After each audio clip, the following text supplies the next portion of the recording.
स्तर पर जाकर इस अभियान को आगे बढ़ाने का काम करेंगे। और केंद्र सरकार की जो योजनाएं हैं और राजस्थान की जो योजनाएं हैं, राजस्थान के हमारे यशस्वी मुख्यमंत्री आदरणीय भजन लाल शर्मा जी जो दिन रात आपने देखा होगा, जो एक एक कार्यकर्ता को नाम से जानता है, ऐसे हमारे प्रधान राजस्थान के मुख्यमंत्री आदरणीय कि आज राजस्थान के अंदर जो हमारे जो शीर्ष नेतृत्व है उनके आशीर्वाद से इस काम को काम करने का हमें अवसर मिल रहा है। हमारी पूरी टीम आज भी 8 जिलों में ये कार्यशालाएं हुई है। हमारे कार्यकर्ता पूरे प्रदेश के अंदर समाज के बीच में जाकर जन जागृति अभियान को आगे बढ़ाने का काम कर रहे हैं। यह सम्मान किया और सबसे बड़ी बात, भाई साहब 3 बजे से यहाँ पर बैठे हैं और ये भारतीय, इनको पता है आज हमारे बीच में हमारे लोकप्रिय नेता आदरणीय गजेंद्र सिंह जी आएंगे आपको सुनने के लिए। आज रात को 8 बजे तक यहाँ पे बैठे रहे, इन सभी को मैं धन्यवाद देना चाहता हूँ, क्योंकि भारतीय जनता पार्टी का कार्यकर्ता संघर्षशील कार्यकर्ता है। इन्हीं कार्यकर्ताओं की बदौलत भारतीय जनता पार्टी की सरकार राजस्थान में बनी है। तहे दिल से आभार व्यक्त करता हूँ, क्योंकि जैसा भाई साहब ने बताया, आसपास के जिलों में, आसपास की जो हमारी लोकसभाएं थी उनमें हमें सफलताएं नहीं मिली, लेकिन आप लोगों ने कड़ी मेहनत कर आपके यहाँ से मैं आभार व्यक्त करना चाहता हूँ कि आप लोगों ने इस वक्त सुधार जन जागरण अभियान में हम सब अल्पसंख्यक समाज के लोगों को इतना बड़ा योगदान दिया, इतना बड़ा आशीर्वाद दिया। आपके आशीर्वाद से इस अभियान को हम आगे बढ़ाने का काम करेंगे। मैं यही बात कहते हुए अपने विराजमान है माननीय गजेंद्र सिंह जी शेखावत जी का मार्गदर्शन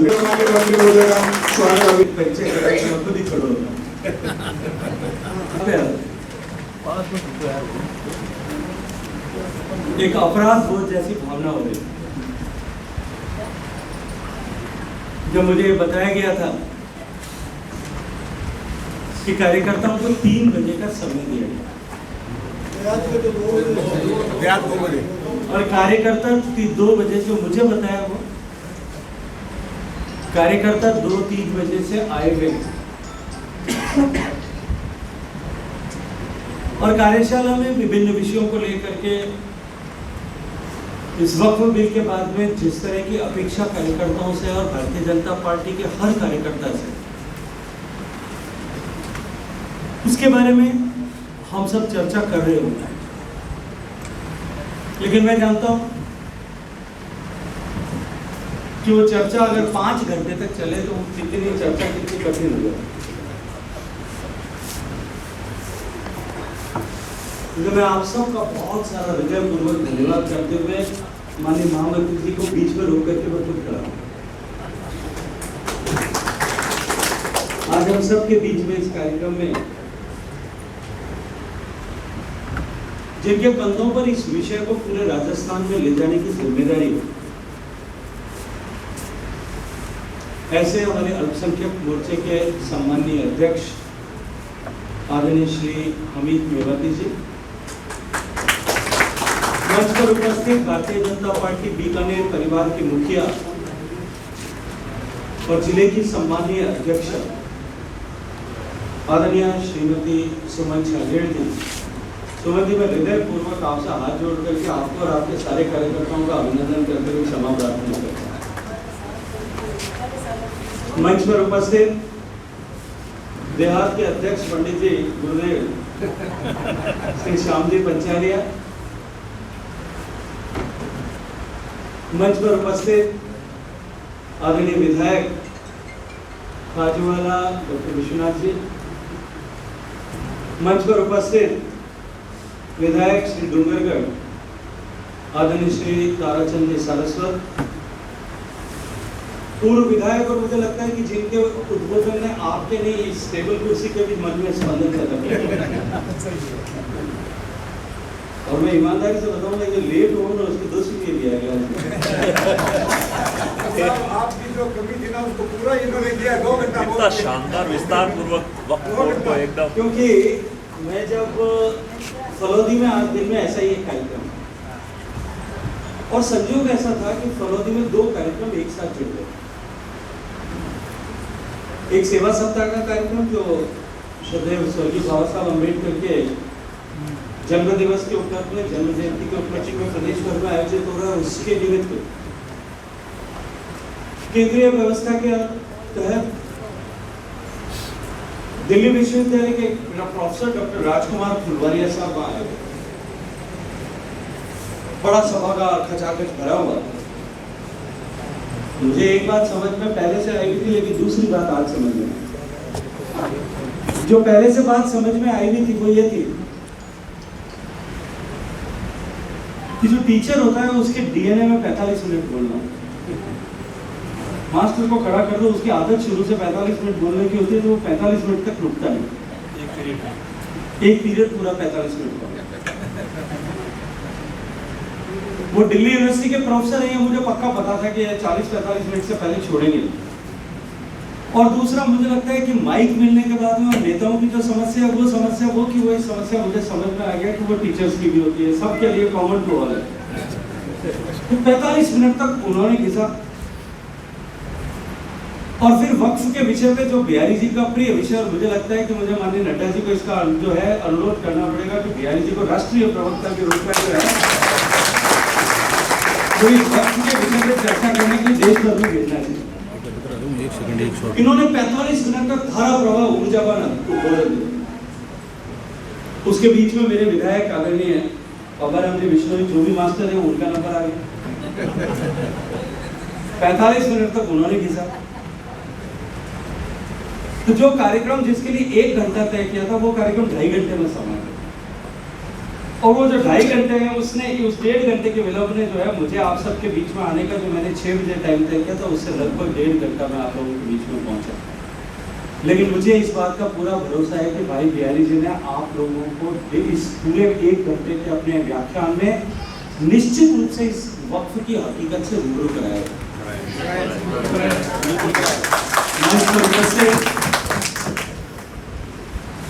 ओबीसी मोर्चा के प्रदेश अध्यक्ष आदरणीय चंपालाल जी, पूर्व जिलाध्यक्ष आदरणीय विजय आचार्य जी, आदरणीय सत्यप्रकाश आचार्य जी, निवर्तमान महापौर आदरणीय सुशीला राजपुरोहित जी, मंच पर उपस्थित अल्पसंख्यक मोर्चा के पूर्व प्रदेश अध्यक्ष मुमताज भाई, जिले के महामंत्री आदरणीय मोहन सुराणा जी, सभागार में उपस्थित भारतीय जनता पार्टी के सभी दायित्ववान कार्यकर्ता, विभिन्न मोर्चों के पदाधिकारीगण, जनप्रतिनिधिगण, देवियों, सज्जनों और मीडिया के मित्र। मैं मीडिया के मित्रों से भी क्षमा प्रार्थना करता हूँ, उन्होंने बहुत देर विलंब हुआ। उन्होंने मुझे आग्रह किया था कि कुछ देर 10 मिनट हमसे बात करके 5 मिनट बात करके ऊपर कार्यक्रम जाएं, लेकिन मेरे मन में इस तरह की व्यथा थी कि मेरे लिए 2 बजे से लेकर के 8 बजे तक लोग इंतजार कर। इसके चलते मैं सीधा ऊपर आप लोगों के पास में आप लोगों को छोड़ करके ऊपर आया। आप लोगों ने सहृदयता से इसे लिया, इसके लिए आपका भी धन्यवाद। मित्रों, वक्फ के विषय को लेकर के विस्तार से चर्चा आदरणीय बिहारी जी ने की होगी, मुझे लगता है कि उसको दोहराने की आवश्यकता नहीं। मैं मोटी मोटी बात आपके सामने रखना चाहता हूं।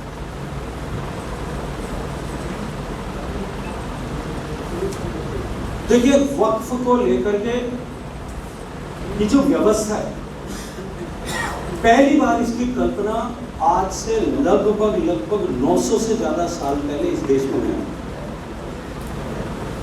1100 के दशक में 11वीं शताब्दी में पहली बार वक्फ का प्रावधान हुआ। और वक्फ क्या है?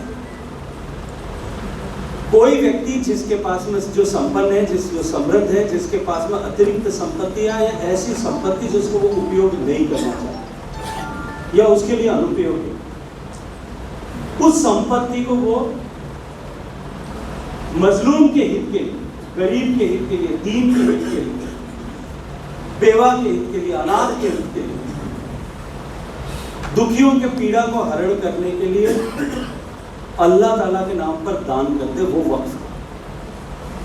और निश्चित रूप से पवित्र, इससे पवित्र कोई काम नहीं।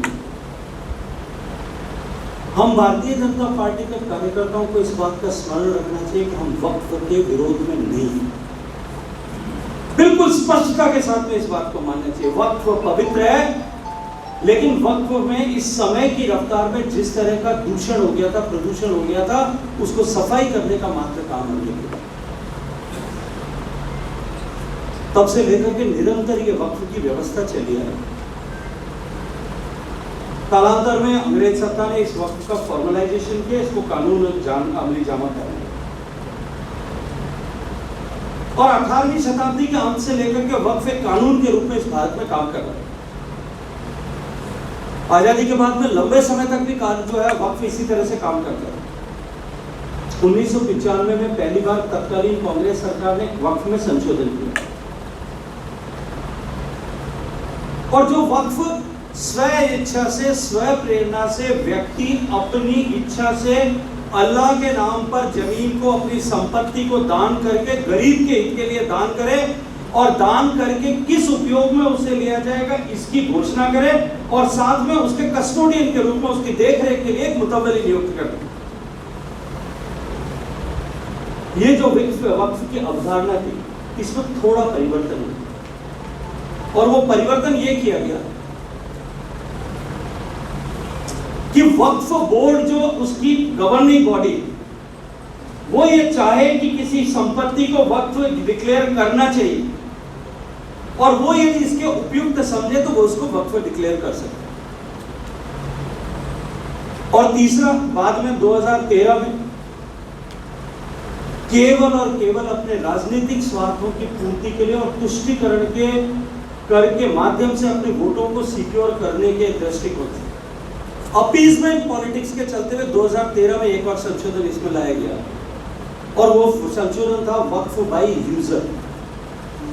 उपयोग के आधार पर किसी संपत्ति को वक्फ डिक्लेयर किया जा सकता। आजादी के पहले से लेकर के अंग्रेजों ने जब वक्फ का कानून बनाया था तब से लेकर के 2013 तक इस देश में कुल मिलाकर के जो वक्फ की संपत्तियां थी वो लगभग 4.25 लाख के आसपास थी। 2013 से लेकर के 2023 तक जब इसकी गणना हुई था तब तक देश में वक्फ संपत्तियां वक्फ बाय यूजर के नाम से रजिस्टर होकर के वो संपत्तियां 8,76,000। और वक्फ बाय यूजर क्या है? वक्फ बाय यूजर ये है कि कोई भी व्यक्ति ये कहे कि हम पिछले काफी समय से इस जगह को धार्मिक प्रयोजन के लिए काम में ले रहे हैं,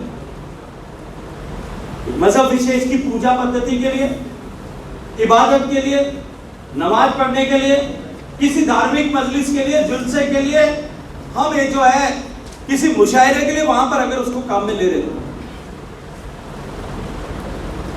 तो वो संपत्ति वक्फ घोषित की जा सकती है। कोई यूजर ये कहे कि हमने, मेरे अब्बा जान ने यहाँ पर नमाज पढ़ी और लंबे समय तक यहाँ पर नमाज पढ़ा करते थे हम लोग, उसके लिए वक्फ का दावा किया जाए तो उस संपत्ति को जो है वक्फ बोर्ड वक्फ संपत्ति डिक्लेयर कर। उसमें जो संपत्ति का मालिक है न तो उससे पूछा जाए न उसको अपना पक्ष रखने का अधिकार। और एक बार यदि वक्फ बोर्ड ने उस संपत्ति को वक्फ डिक्लेयर कर दिया तो उसकी अपील जो है केवल वक्फ अपीलान ट्राइब्यूनल में हो सकती है और कहीं नहीं। अभी अमित भाई के जज है, अगर अमित भाई मुमताज भाई दोनों ये कहते हैं भारतीय जनता पार्टी के यहाँ तो हम बरसों से नमाज पढ़ रहे थे, तो भारतीय जनता पार्टी का जज ऑफिस ये जो है वक्फ का ऑफिस डिक्लेयर हो सकता है। हमारे पास में कोई अधिकार नहीं होगा, हम इसका प्रतिकार नहीं कर सकते, प्रतिरोध नहीं कर सकते, हमको जाकर के खड़े होना पड़ेगा वक्फ ट्राइब्यूनल में। ट्राइब्यूनल में बैठे हुए व्यक्ति यदि कहते कि नहीं उन्होंने जो फैसला किया वो सही है, हम सुप्रीम कोर्ट तक भी हमारी कहीं सुनवाई नहीं हुई। देश में इस तरह से लाखों संपत्तियों को वक्फ की संपत्ति घोषित कर दिया गया, जबरन उनको वक्फ घोषित कर दिया। जो वक्फ का पीछे पवित्र भाव था, जो सोच था, वो सोच वहां से समाप्त होने लगा, क्षरण होने लगा। इसलिए वक्फ संपत्ति के कानून में संशोधन की आवश्यकता है। और इसके अतिरिक्त दूसरा, वक्फ की प्रॉपर्टी को अगर हम देखें, जो मैंने कहा 8 लाख से ज्यादा, 8,76,000 से ज्यादा टोटल वक्फ प्रॉपर्टीज देश में, उनकी अगर टोटल लैंड को एग्रीगेट करें तो वो 38 लाख एकड़ लैंड होती है। 38 लाख एकड़ का मतलब लगभग मेरे मारवाड़ की बीघा के हिसाब से 1 करोड़ बीघा जमीन। अभी अमित भाई कह रहे थे कि 1200 करोड़ रुपए इनकम होनी चाहिए। अमित भाई 1 करोड़ बीघा जमीन की 1200 करोड़ रुपए इनकम कैसे होती है? 12 रुपए इनकम होती है। एक 1200 रुपए 1 बीघा जमीन की कीमत होती है। या आधे लोग खेती करने वाले हैं, कम से कम 1 बीघा जमीन का रेवेन्यू जनरेशन कितना होता है? 25,000 रुपए 1 बीघा का रेवेन्यू जनरेशन होता है एवरेज, जिसमें संपत्तियां केवल खोड़ में, अपने बीकानेर में, रेगिस्तान में नहीं है। ये संपत्ति बंबई में संपत्ति है, ये संपत्ति दिल्ली में संपत्ति है, ये संपत्ति लखनऊ में है, कलकत्ता में, हिंदुस्तान के हर शहर में संपत्ति है, जिनकी मूल्य बाजार का मूल्य करोड़ों रुपए है, जिनकी प्रोडक्टिव वैल्यू करोड़ों रुपए हो सकती है। मैं आज आपसे पूछना चाहता हूं कि वो गरीब व्यक्ति के हित के लिए जिस संपत्ति को दान किया गया, जिस संपत्ति का पोटेंशियल कई हजार करोड़ रुपए इकट्ठे करने का था, मार्केट वैल्यू के अगर हिसाब से अगर उसको केवल उसका 6% अगर इंटरेस्ट कैलकुलेट करें, जो सामान्य है, हम कोई भी अगर महावीर राका जी बैठे हैं, अगर कोई बिल्डिंग बना किराए दोगे तो कम से कम 5-7% तो इंटरेस्ट मानोगे कि मानोगे नहीं? अगर 6% का इंटरेस्ट से भी अगर कैलकुलेट करें तो वक्फ की संपत्ति के मूल्य के आधार पर उसका इंटरेस्ट साल का 1 लाख करोड़ रुपए होना है। और वो 1 लाख करोड़ रुपए किसके लिए? गरीब के हित के लिए, दीन के हित के लिए, मजलूम के हित के लिए, बेवा के हित के लिए, उन लोगों के लिए वो 1 लाख करोड़ रुपए की आवश्यकता का जनरेशन होना चाहिए।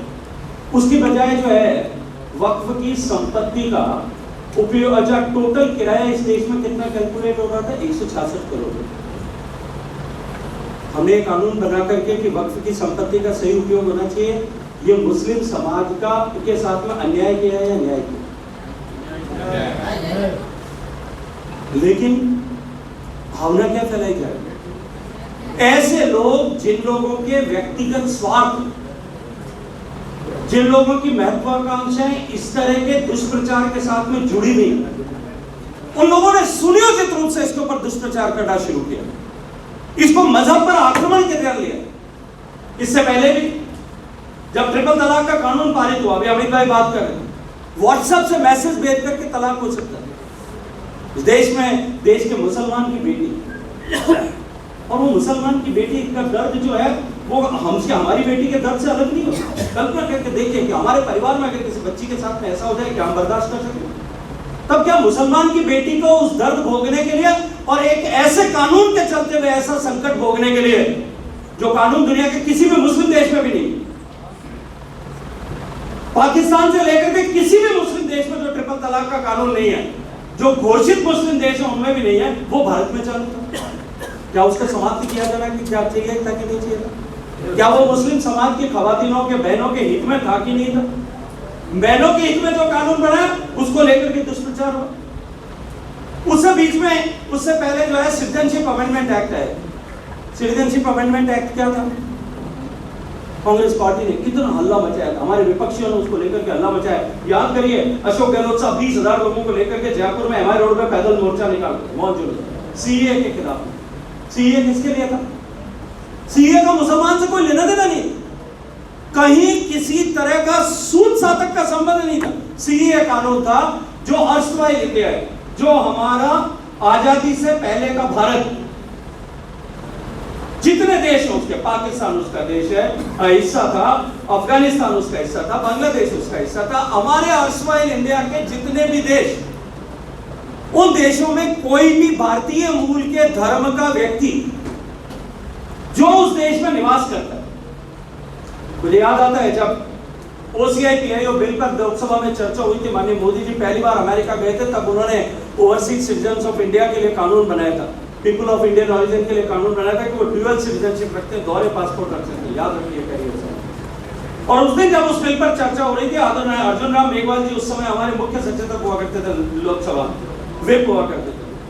मैंने अर्जुन जी से जाके के कहा, मैं भाई साहब मैं 25 साल से इसी क्षेत्र में काम करता हूँ, मैं पाक विस्थापितों के साथ में काम करता हूँ, मैं बॉर्डर पे काम करता हूँ, मैं एक विषय यहाँ पे रखना चाहता हूँ।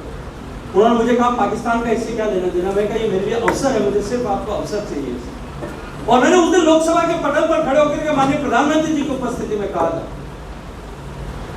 कि जो लोग भारत के पुराने भारत के हिस्से के लोग भारत के दुनिया के किसी भी क्षेत्र में रह रहे और वो अगर भारतीय मूल के धर्म को मानने वाले और धर्म के आधार पर यदि राजकीय सत्ता के संरक्षण में उनके साथ में अत्याचार और अनाचार हो रहा है, ये भारत की भूमि उनकी नैसर्गिक मातृभूमि है, हमें हाथ पसार करके उनका स्वागत करना चाहिए, इनको भारत में रखना चाहिए। 5 करोड़ बांग्लादेशी आज भारत में अवैध रूप से रह रहे हैं। ये तो मैं अनुमानित संख्या बता रहा हूं, जो मैंने पिछले 20 साल तक बॉर्डर पे काम किया उसके आधार पर कह रहा हूं। हो सकता है शायद उससे भी कहीं होगी, ज्यादा होगी। विदेश से आकर के, दूसरे देश से आकर के भारत के संसाधनों पर कब्जा कर रहे हैं, भारत के संसाधनों का उपयोग कर रहे हैं, उसको लेकर के किसी कांग्रेस पार्टी या तुष्टिकरण के संरक्षक पार्टियों के पेट में दर्द नहीं था। लेकिन हमारा हिंदू जो वहां पीड़ित है, वहां शोषित है, अपनी बहु बेटियों की इज्जत बचा करके अपना सब कुछ छोड़ करके, कल्पना कीजिए घर छोड़ करके कोई आता है, उसको कितना दर्द होता है। गाय को भी अगर ठाण बदल दे उसको भी तकलीफ होती है। अपना घर परिवार छोड़ करके, अपनी सारी संपत्ति संपदा सब छोड़ करके, क्योंकि जब रेल से वो ट्रेन का बॉर्डर क्रॉस करके आता है तो वहां कस्टम उसको कुछ भी लाने नहीं देते। उसके पत्नी के हाथों में जो पहने हुई चूड़ियां हैं वो भी गिन करके ला सकते हैं।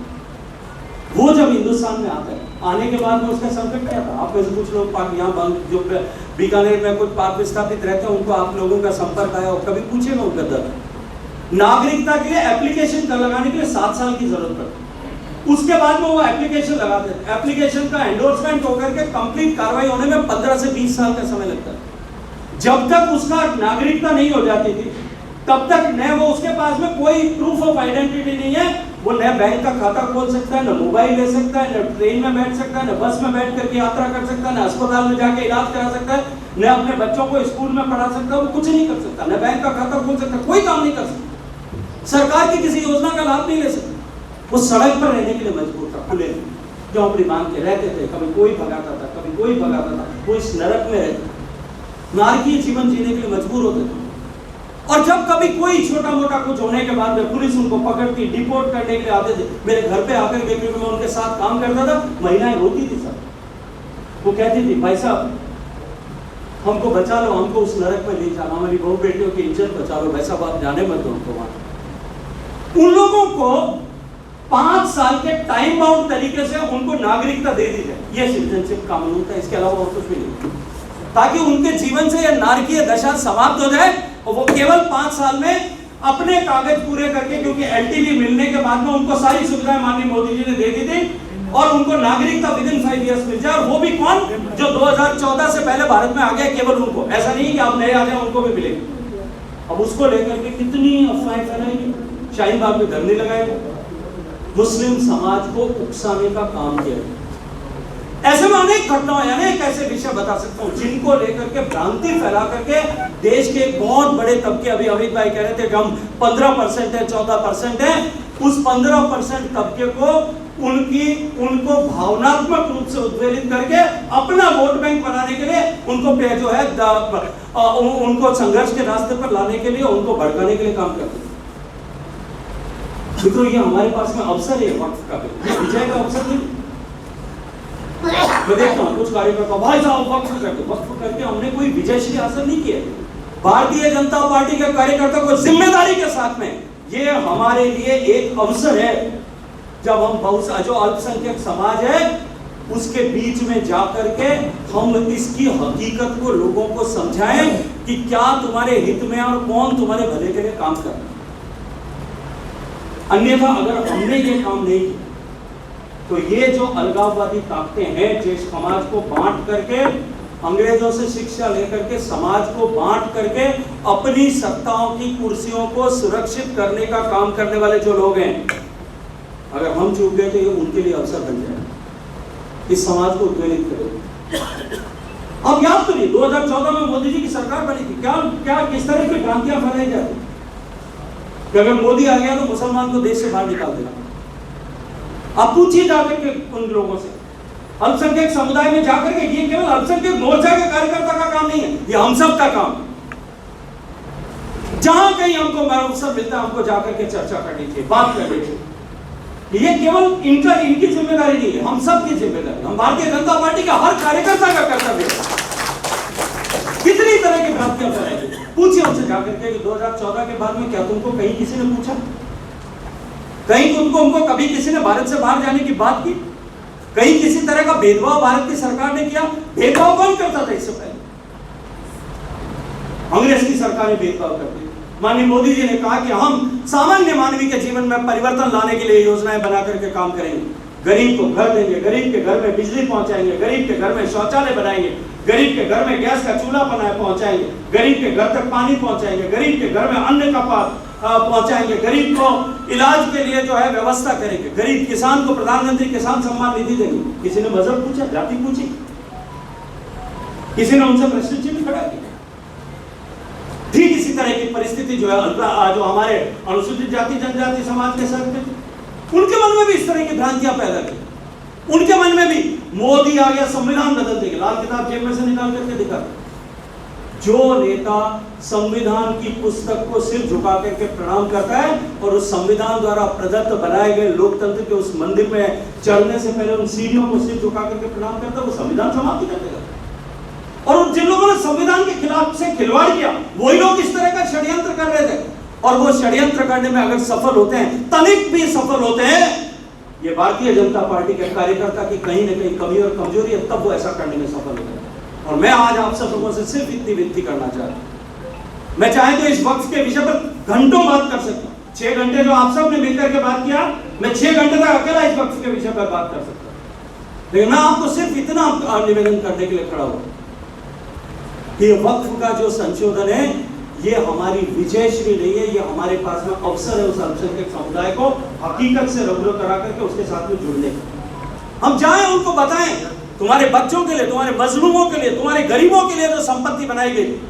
सब मुंबई में एक होटल है, 5 सितारा होटल, जिसके एक दिन के एक कमरे का किराया 50,000 रुपए। 10 एकड़ जमीन है उसके पास, उस होटल के अंदर 18 एकड़ जमीन है उस होटल में।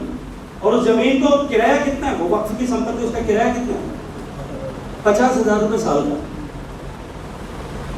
हिंदुस्तान के बड़े उद्योगपति ने बहुत बड़ा मकान बना रखा, करोड़ रुपए, उसका किराया कितना? 250 रुपए साल का। ये वक्फ की संपत्ति को अपनी मनमाफिक तरीके से अपने व्यक्तिगत हितों के लिए जिन लोगों ने उपयोग किया, खुद किया, ये उनको उनसे इस अधिकार को छीनने के लिए ये संशोधन होने चाहिए। इस पवित्र भाव से किए गए काम को नीचे धरातल पर इसके प्रति किसी तरह की न भ्रांति हमारे मन में रहे, न इसके प्रति किसी तरह की भ्रांति जो है वो समाज में पनप पाए। इसकी जिम्मेदारी हम सब की है। ये जिम्मेदारी का एहसास करने के लिए माननीय प्रधानमंत्री जी के मार्गदर्शन में राष्ट्रीय नेतृत्व ने इस कार्यक्रम की संरचना पूरे देश भर में की है कि देश भर में एक अत्यंत जिम्मेदारी से भरा हुआ काम। और मुझे बहुत प्रसन्नता है, बीकानेर के कार्यकर्ताओं का अभिनंदन करता हूं कि इस जिम्मेदारी के कार्य को पूरा करने के लिए उन्होंने पिछले 6 घंटे 7 घंटे तक निरंतर साधना की। मैं आपके इस हौसले का, आपके इस जज्बे का और आपके इस भाव का अभिनंदन करते हुए आप सबको बहुत सारा धन्यवाद करता हूं। भारत माता की।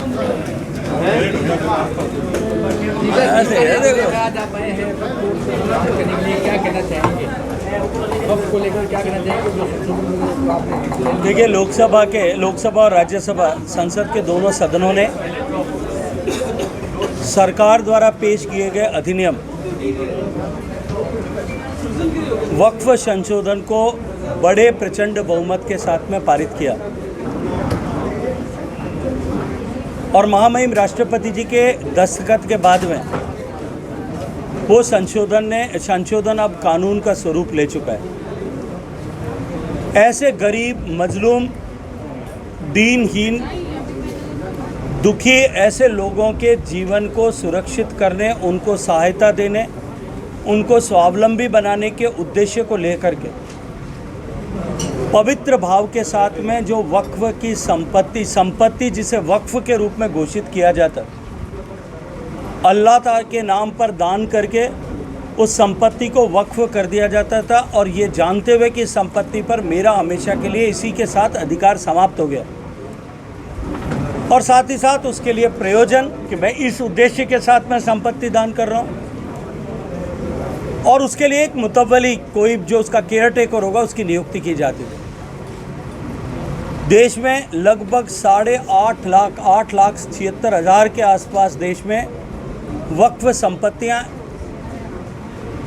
वक्फ बाय यूज़र और वक्फ बाय डोनेशन दोनों तरह से बनी थी। और दुनिया में शायद भारत एकमात्र देश होगा जिसके पास में इतनी बड़ी संपत्ति वक्फ के रूप में रजिस्टर्ड थी। लेकिन दुर्भाग्य से जिस पवित्र भाव के साथ में वक्फ की व्यवस्था की गई थी, रचना की गई थी, उसके उलट कुछ लोगों ने उसे व्यक्तिगत स्वार्थ की सिद्धि का अखाड़ा बनाया अरबों रुपए की उस संपत्ति का किराया मात्र 166 रुपए वार्षिक एकत्रित होता था। गरीब मुसलमान के हित के लिए किए गए उस दान का दुरुपयोग जिस तरह से हो रहा था, उन गरीबों के हित को संरक्षित करने के लिए माननीय प्रधानमंत्री जी के मार्गदर्शन में संसद में ये कानून जो है इसका बिल पेश हुआ और वो पारित हुआ है। ऐसे पवित्र उद्देश्य के साथ में लाए गए बिल को लेकर के कुछ लोग अपनी राजनीतिक महत्वाकांक्षाओं की पूर्ति के अवसर के रूप में इसे ले रहे हैं और वो इस अवसर का लाभ उठा करके अल्पसंख्यक समुदाय, जिसके गरीब, बेवा, अनाथ ऐसे बच्चों का कल्याण इसके माध्यम से होने वाला है, उनमें धार्मिक उन्माद फैलाने की कोशिश कर रहे हैं। ये विषय ठीक से उन सब लोगों के बीच में पहुंचे और ऐसे षड्यंत्रकारी मानसिकता के लोग जो समाज को विभाजित कर अपने व्यक्तिगत राजनीतिक हितों को साधना चाहते हैं, उनमें वो अपने मंसूबों में सफल न हो, इसके उद्देश्य के लिए ये जन जागरण कार्यक्रम देश भर में भारतीय जनता पार्टी ने प्रारंभ किया है और राष्ट्रीय नेतृत्व की भावना के अनुरूप उन कार्यक्रमों की देशव्यापी श्रृंखला में आज बीकानेर में कार्यक्रम आयोजित हुआ है। माननीय हमारी शहर अध्यक्षा, हमारे देहात के अध्यक्ष, भारतीय जनता पार्टी अल्पसंख्यक मोर्चा के प्रदेश अध्यक्ष आदरणीय हमीद खां मेवाती जी, पूर्व प्रदेश अध्यक्ष आदरणीय मुमताज़ जी, हमारे सभी विधायक, हमारे माननीय पूर्व विधायक और सारे हमारे वरिष्ठ नेता जो है बीकानेर के यहाँ एकत्रित आए हैं। मैं भारतीय जनता पार्टी परिवार की तरफ से कार्यक्रम में अत्यंत विलंब हो जाने के बावजूद भी आप सब लोगों ने जिस तरह से सहृदयता के साथ प्रतीक्षा की, आपका धन्यवाद करते हुए आप सबका आभार ज्ञापित करता हूं। हम बोलने नहीं दिया, हमको विपक्ष को बोलने नहीं दिया, आधी रात को बिल पास कर दिया, ये उसका बंगाल में जो हिंसा हुई। मैं दोनों प्रश्नों का उत्तर देना चाहता हूँ।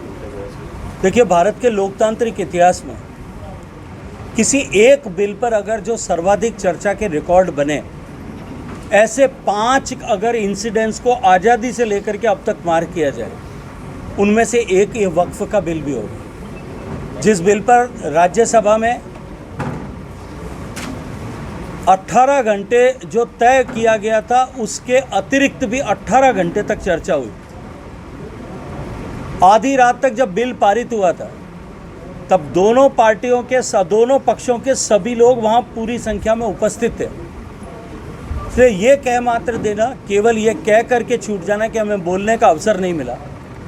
लोकतांत्रिक व्यवस्था में बोलने का अवसर आपकी पार्टी की संख्या के अनुपात में तय होता है और वो तय करने का काम संसद के दोनों सदनों की बिजनेस एडवाइजरी कमेटी करती है। जो समय तय हुआ था उससे लगभग 1.5 गुना ज़्यादा चर्चा हुई। सभी पक्षों के सम्मानीय सदस्यों ने अपने तय समय से 1.5 गुना समय ज़्यादा लिया। उसके बाद भी कोई ये झूठ का पुलिंदा लोगों के पास में लेकर के जाए, जनता सब देखती, समझती और पहचानती है। अब जब संसद के दोनों सदनों का टेलीकास्ट लाइव होता है तब इस तरह के झूठ चलने समाप्त हो गए हैं। शायद विपक्ष के लोग इस बात को अभी भी जो है वो स्वीकार नहीं कर पाए। आपने पश्चिम बंगाल के विषय में प्रश्न किया।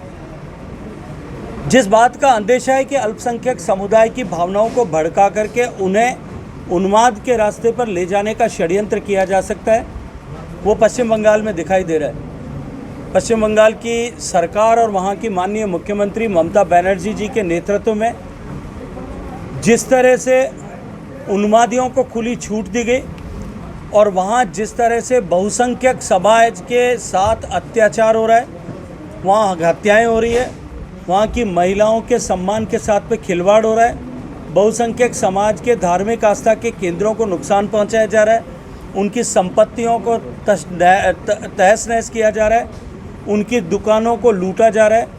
ये सब आज़ादी के लड़ाई के समय में पाकिस्तान के निर्माण की मंशा को लेकर के मोहम्मद अली जिन्ना साहब ने जो डायरेक्ट एक्शन का कॉल दिया था और उसके समय में पश्चिम बंगाल में जिस तरह की परिस्थितियां बनी थी, ठीक वैसी परिस्थितियों का स्मरण कराता है।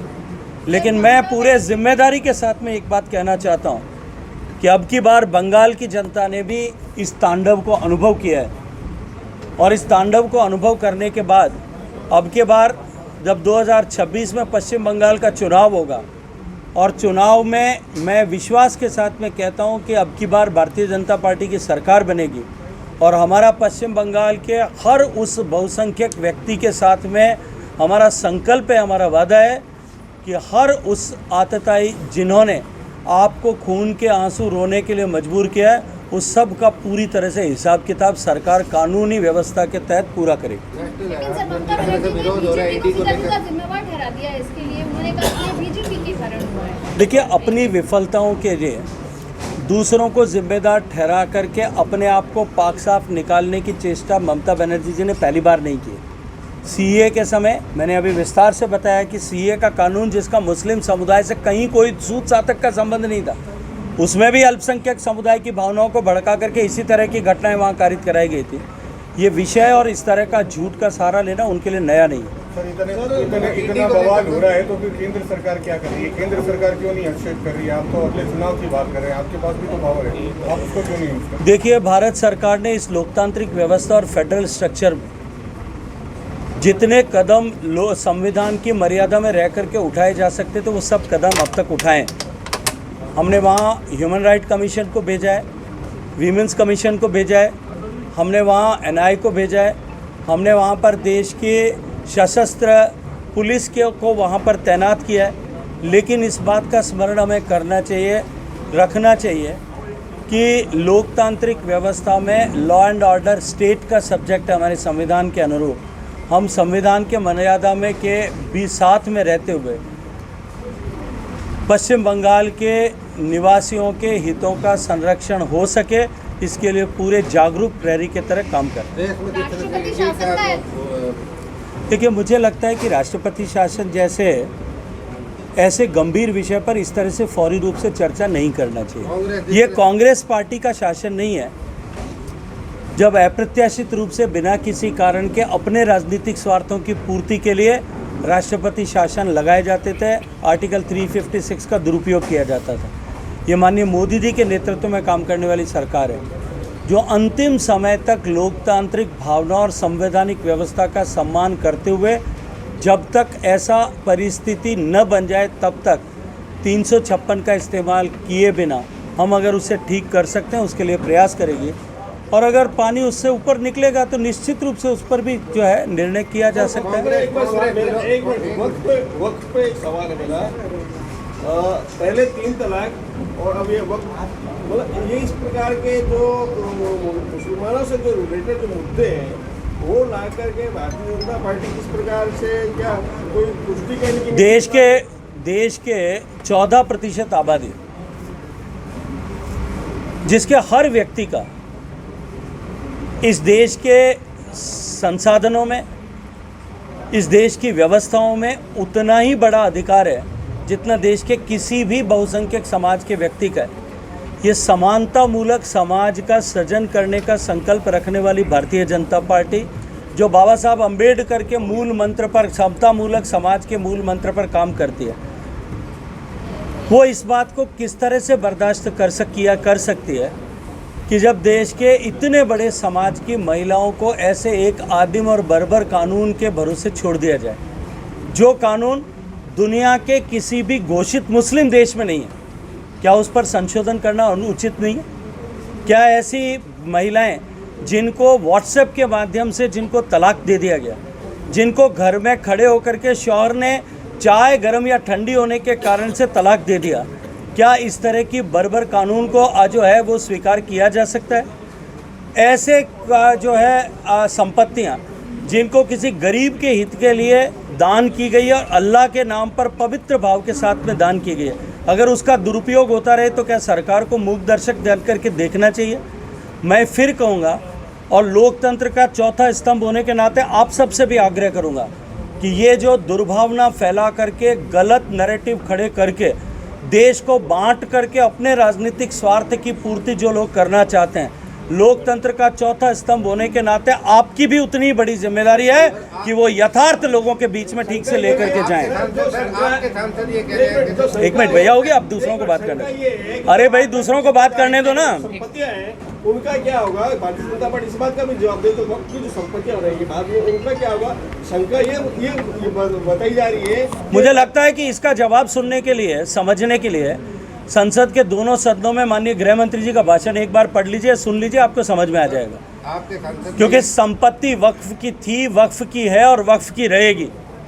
उसमें किसी तरह का छेड़छाड़ करने की कोई मंशा हमारी नहीं है, लेकिन वक्फ की संपत्तियों का चुनिंदे लोग अपने स्वार्थ के लिए उपयोग करें, इसको हम स्वीकार नहीं करेंगे।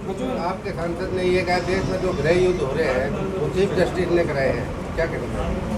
मुझे लगता है कि आप सांसद के शब्दों को कुछ तोड़ मरोड़ करके प्रस्तुत कर रहे हैं, लेकिन भारतीय जनता पार्टी के सम्मानीय राष्ट्रीय अध्यक्ष ने उस पर स्पष्टीकरण किया है कि वो उनकी व्यक्तिगत राय हो सकती है।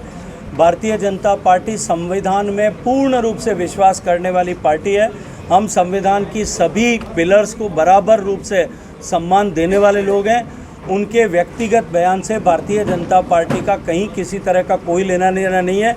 भारतीय जनता पार्टी का सामान्य कार्यकर्ता होने के नाते मेरे राष्ट्रीय अध्यक्ष ने जो बयान दिया है, मैं उसको पवित्र भाव से स्वीकार करते हुए उसके साथ में खड़ा हूँ। देश के उपराष्ट्रपति जब ये बात कहते हैं तो भाजपा जो है उसके साथ खड़ी होती है, लेकिन निशिकांत दुबे के साथ आप भी खड़े हैं, क्या करें? बीजेपी उसको मुद्दा बना रही है। देखिए, बॉर्डर्स को सील किया गया, नए लोग न आए उसकी व्यवस्था की गई है, एनआरसी का कानून बनाया गया है, लेकिन उस कानून को लागू करने में ऐसी ही मानसिकता के लोगों ने जिस तरह के षड्यंत्र किए और उसको जाकर के न्यायालय में विवादित किया, उसको घसीटा। समय आने दीजिए, ऐसे हर व्यक्ति जो भारत का वासी नहीं है और गलत तरीके से भारत में आया है, उसको वापस उसके यथास्थान भेजने के लिए हम संकल्पबद्ध हैं, हम करेंगे। भारतीय जनता पार्टी ने आज तक जो कहा है वो करके दिखाया। हम कहते थे कि हम राम मंदिर बनाएंगे, आप ही लोग पूछते थे कि तारीख कब बताएंगे, आज वो राम मंदिर बन गया है। हम कहते थे कि हम 370 हटाएंगे, आप कहते थे, आप ही के जैसे लोग हमको प्रश्न करते थे कि 370 कब हटेगा, अब वो हट गया है। आप ही लोग कहते थे कि वक्फ का बिल कब आएगा, अब वो वक्फ का बिल आ गया है। चिंता मत करिए, ऐसे सारे लोग भी भारत से बाहर जाएंगे, इंतजार करिए, थोड़े दिन इंतजार करिए। धनखड़ जी के साथ तो भाजपा खड़ी है, लेकिन निशिकांत दुबे जब ये बयान देते हैं, देखिए, मुझे लगता है कि उपराष्ट्रपति जैसी संवैधानिक संस्था के ऊपर किसी भी तरह की टिप्पणी करना और आप लोगों का प्रश्न पूछना दोनों ही लोकतंत्र में अमर्यादित है। आपके मंत्री बोल रहे हैं साहब बीजेपी के। Please, I can't comment it on, मैं तो कोई बोल रहा हूँ, आई डोंट केयर। बहुत अच्छा बिल आया है, foreign bill, immigration bill, sir उसके बारे में क्या कहना चाहेंगे? देखिए, माननीय प्रधानमंत्री जी के नेतृत्व में देश की सरकार हर संसद के सत्र में भारत विकसित हो सके, भारत के विश्व के अन्य देशों के साथ संबंध जो हैं वो बेहतर हो सकें, और उसके साथ साथ में भारतवंशी जो भारत के कल्चरल एम्बेसडर्स के रूप में दुनिया के दूसरे देशों में रहते हैं, उनका भारत में आवागमन और अधिक सहज और सुगम हो सके, इसको लेकर के निरंतर कानूनों में संशोधन करती है। मैं ये मानता हूँ कि इस बिल के बनने के बाद में भी इस दिशा में सकारात्मक प्रभाव होगा। को लेकर राजस्थान में बड़ा खेल चल रहा है, जिस तरह से सर देश भर में विरोध हो रहा है, कांग्रेस कर रही है, प्रदेश में भी कई तरह की टिप्पणियां की जा रही है नेशनल हेराल्ड को लेकर। देखिए, नेशनल हेराल्ड, मुझे नहीं जानकारी कि नेशनल हेराल्ड को लेकर के आप लोगों को कितना गहराई से पता है। मैं आपसे एक प्रश्न करता हूँ, हमेशा आप मुझे प्रश्न करते हैं। एक ऐसा अखबार जो देश की आज़ादी से पहले आज़ादी की लड़ाई में आज़ादी के मतवालों के विषय को समाज तक पहुंचाने के लिए प्रारंभ किया गया, उसकी 5000 करोड़ रुपए की संपत्ति बिना अपना एक भी पैसा खर्च किए हुए पार्टी के द्वारा मिले गए चंदे से आप अपने व्यक्तिगत नित में, अगर अपने व्यक्तिगत नाम में यदि कोई करा ले, क्या ये उचित है? आगे उससे आगे बढ़ कर के एक ऐसा अखबार जिसकी पिछले 15 साल से एक भी प्रति नहीं छपी हो, आप सब लोग टीवी और अखबार चलाने वाले लोग हो, एक भी प्रति जिसकी नहीं छपी हो, जिसका किसी भी यूट्यूब चैनल पे भी कोई कभी एपिसोड नहीं आया हो, उसको करोड़ों रुपए चंदा विज्ञापन के नाम पर, उसको विज्ञापन खर्च के रूप में करोड़ों रुपए कांग्रेस शासित सरकारें दे, क्या ये उचित है? क्या ये भ्रष्टाचार की श्रेणी में नहीं आता? ऐसा अखबार जिसकी एक भी प्रति नहीं छपती है, उसको ऐसी कंपनियां जो कहीं भी अस्तित्व नहीं रखती है, न उनको कार्यालय है, न उनका कोई व्यापार है। ऐसी स्यूडो बोगस कंपनियां अगर करोड़ों रुपए चंदा उस संस्था को, उस अखबार को चंदे के रूप में दे, क्या वो भ्रष्टाचार नहीं है?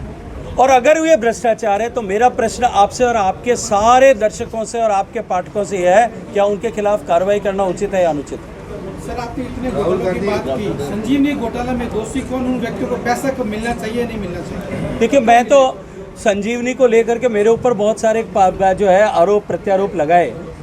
मैं जब बीकानेर आया था तब भी आप जैसे बहुत सारे लोगों ने प्रश्न दिया था, जवाब राजस्थान के उच्च न्यायालय ने दे दिया। लेकिन निश्चित रूप से यदि किसी ने भी किसी का भी एक पैसा खाया है, गलत काम किया है, दोषी को सजा मिले, भ्रष्टाचारियों के खिलाफ कार्रवाई हो, या हम इसके लिए प्रतिबद्ध हैं। और जिन लोगों ने मेरे ऊपर टिप्पणियां की थी वो आजकल न्यायालय में उनका बीपी कई बार अप डाउन हो जाता है, थोड़ी दवाई लेकर के जाएं, ऐसा मैं आपको राजस्थान सरकार के पूर्व मंत्री हैं, उन्होंने एक टिप्पणी अभी की थी, उनके घर ईडी आप भेजी गई, तो देखिए, घर में ईडी पहुंचती है, सीबीआई पहुंचती है, घर में जब जो है इनकम टैक्स पहुंचते हैं, कोई छापा पड़ता है, तो सहज रूप से ऐसी प्रतिक्रियाएं आना स्वाभाविक है। मुस्लिम तो है, मोदी जी ने मुस्लिमों के लिए बहुत अच्छे काम करे, 3 लाख की आप लोग गिनाए भी बात है, उसके बाद भी मुस्लिमों में कहीं ना कहीं डर रहता है, क्योंकि आप कुछ नेताओं ऐसे बयान दे देते हैं जिससे उधर जाते हैं कि मोदी सरकार ये कर रही है, मुझे तो क्या कहना चाहिए सर? देखिए, मैंने अभी मुझे लगता है कि अपने आपके साथ बातचीत की प्रस्तावना में विस्तार से ये कहा कि ऐसे कतिपय लोग, ऐसी मानसिकता के लोग, ऐसे जो है पॉलिटिकल पार्टियां जो इस तरह के समाज में डिवीज़न पैदा करके, जो अंग्रेज़ों से उन्होंने इनहेरिट किया, विरासत में लिया, बांटो और राज करो, इस नीति के साथ काम करने वाले लोग इसको अवसर के रूप में न ले सकें, इसके लिए भारतीय जनता पार्टी इस तरह के कार्यक्रम कर रही है। ऐसा है कि दिल के हाथ के पत्थर तो छुड़ा दिए, लेकिन दिल के पत्थर नहीं छुड़ा पाए, ऐसा कैसे? देखिए, कश्मीर ने पिछले 5 साल में जिस तरह की प्रगति और परिवर्तन देखा है, जिस तरह से अपना खोया हुआ जीवन वापस लौटते हुए देखा है, जिस तरह से वहाँ विकास हुआ है, जिस तरह से वहाँ पंचायती राज संस्था से लेकर के ऊपर तक के सारे चुनाव बिना एक भी गोली चलाए हुए हुए हैं, जिस तरह से वहाँ पर ट्रेन पहुँची है, जिस तरह से वहाँ पर टूरिज़्म वापस लौट करके आया है, इस सब को बाद में कश्मीर की जनता को भी हकीकत समझने आने लगी है। और उसका परिणाम आप देख रहे हैं कि कश्मीर की शांति बहाल हुई है और आतंकवादी जो है कोई भी बड़ी घटना पिछले वर्षों में करने में नाकामयाब हुए हैं। इसी के साथ साथ में नक्सलवाद जो कभी तिरुपति से पशुपति तक कॉरिडोर बनाने की कल्पना करते थे, वो 4 जिलों में सिमट गए और अगले 4-6 महीने में वहाँ से भी उनकी विदाई होने वाली है। सर, आप जैसलमेर होके आए हैं, आपने सोनार की दशा आपने देखी है, बीकानेर में सूरसागर की स्थिति बहुत खराब है, ऐसे पर्यटन मंत्री यहाँ पर क्या देखना चाहिए? देखिए, निश्चित रूप से सोनार किले के संरक्षण, क्योंकि वो विश्व धरोहर है और वर्ल्ड हेरिटेज लिस्ट में सूचीबद्ध है, इसलिए उसका संरक्षण करना हम सब की सामूहिक जिम्मेदारी है। उसके संरक्षण को लेकर के वहाँ आने वाले टूरिस्ट का अनुभव अपग्रेड हो सके, इसको लेकर के मैंने खुद वहाँ जा कर के भ्रमण किया है, राज्य सरकार के साथ में, प्रशासन के साथ में, आर्कियोलॉजिकल सर्वे ऑफ इंडिया, सबको साथ बिठा करके उस पर चर्चा की है। माननीय प्रधानमंत्री जी का संकल्प है कि हम विरासत का संरक्षण करते हुए विकास की तरफ बढ़ें। हम उसके लिए कटिबद्ध हैं, प्रतिबद्ध हैं, हम उसके लिए काम करेंगे। सूरसागर का जो विषय है मेरे संज्ञान में नहीं है, मेरे संज्ञान में लाया भी नहीं गया है। यहाँ के स्थानीय सांसद जो हैं वो माननीय मंत्री हैं, वो इस महकमे के मुझसे पहले मंत्री रहे हैं, इसलिए मुझे लगता है कि विषय उनके संज्ञान में होगा। निश्चित रूप से उन्होंने उसके लिए कोई कल्पना की होगी। यार, मैं लेट आया दिन आटा पूरा काट जिन लोगों को ये जन जागरण करना है वो लोग ही आपकी कार्यशाला में नहीं है, तो कैसे ये जन जागरण होगा? देखिए, मुझे लगता है कि आप फिर इस विषय को समझने में कहीं चूक कर रहे हैं। मेरा भाषण अभी आपने सुना होगा, मैंने कहा कि भारतीय जनता पार्टी के हर कार्यकर्ता की जिम्मेदारी है। भारतीय जनता पार्टी के केवल अल्पसंख्यक मोर्चा के कार्यकर्ताओं की जिम्मेदारी नहीं है, हर कार्यकर्ता की ये पवित्र जिम्मेदारी है कि हम इस तरह के विभाजनकारी मंसूबों को मंशा को कामयाब न होने दें हम घर घर जा करके जहां अवसर मिले इस विषय को अल्पसंख्यक भाई बहनों के साथ में साझा करें। हमको ये कार्यकर्ता जाते हैं वहाँ पे साफ सुथरा है साहब, बहुत साफ सुथरा है, आपकी भावनाएं यार आप मुझे लगता है कि रात भर रामायण पढ़ी, सुबह पूछ लो सीता कौन थी।